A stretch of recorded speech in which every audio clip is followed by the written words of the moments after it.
She shows me up, I'm sitting down. Listen, I'm hoping I get through this and leave you a little bit extra time. All the time you need.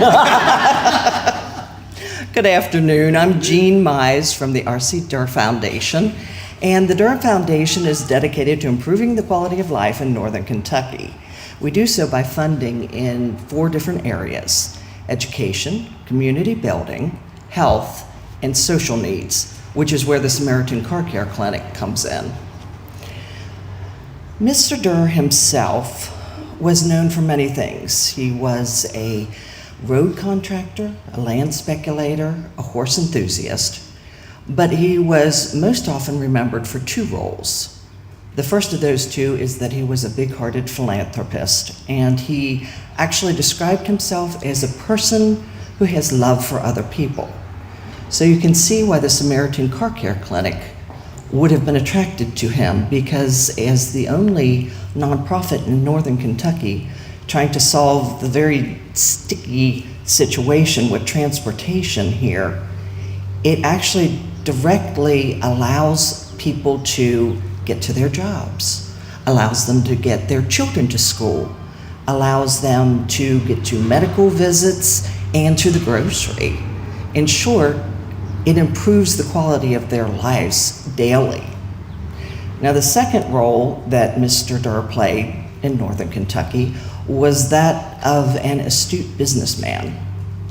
And a nonprofit with a sustainable financial model would have been undeniably appealing to him. Utilizing donated cars, volunteer labor, and a sliding scale fee to allow people to pay their cars off means that the money invested in the Samaritan Car Care Clinic today will be replenished to help other people tomorrow. An additional plus is the fact that with a sustainable model, it allows the nonprofit to concentrate on its primary mission rather than being distracted by constant fundraising and other non-essential issues. I have to say, if Mr. Durr were alive today and here, he'd be the first one to step up and say, "Thank you, Samaritan Car Care Clinic and Bruce Kentner, for helping my fellow Northern Kentuckians in a compassionate and intelligent manner." And personally, I second that.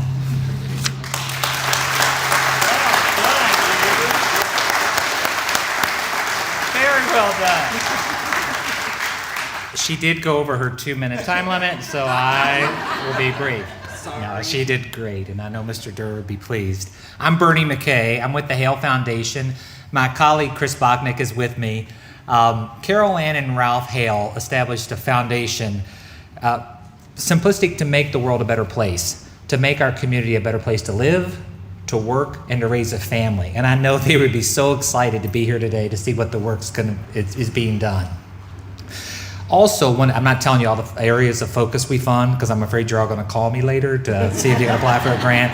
But I will tell you, one of our main areas was community building, and everyone who knew Mr. Haile knows what a soft spot he had for the city of Covington. So one, I know he's pleased that we are here today. Another is to meet some basic needs of the community, and knowing that everyone, a lot of us, hit some hard times and have a roadblock. And they can be overcome with just a little bit of help. And this is a prime example of this. And this is what the Haile Foundation is here to do. We're to be out in the community, to see who are really doing the hard work, being innovative to help people with transportation issues and car repair. But not only that, but learning to be an auto mechanic, learn to be a bicycle repairer, to be able to learn a trade and a skill. So this fits great with all of the funding that Mr. and Ms. Haile wanted to do to help improve our community. And so we're honored to be here. I will tell you, I'm new to philanthropy. I worked in the same building as Bruce for years in the PNC Center, and we crossed paths. We never talked because I was the square lawyer and he was the square banker. And I would roll his eyes. I'm like, well, look at that guy. And now I'm saying, wow, look at this guy.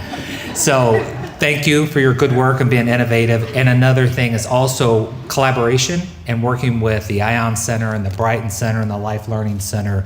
I'd hate to be a cliche, but it does take a village. None of us, we're not here to be alone, work alone. We're here to be in community, and that's what it takes for us all to work together. So thank you, and keep up the good work.